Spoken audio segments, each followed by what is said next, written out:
గుర్తుపట్టాలి.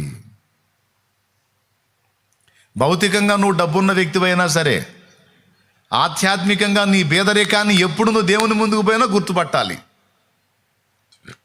ఎంతమందికి అర్థమైందో ఏమో మరి. ఆధ్యాత్మికత, ఆత్మీయత అంటే కొంతమందికి అర్థమవ్వదు.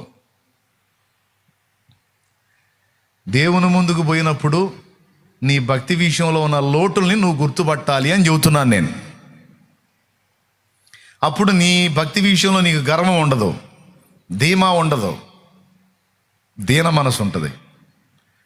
యేసయ్యా, ఇదిగో నీ ముందుకు వచ్చాను, నా పవిత్రతను బట్టో, లేకపోతే నా స్వనీతిని బట్టో, లేకపోతే నా ప్రేమలను బట్టో, దానగుణం బట్టో, దయాగుణం బట్టో, వీటన్నిటిని బట్టో నీ ముందు నేను ఆమోదించబడతానని నేను అనుకోవటం లేదు.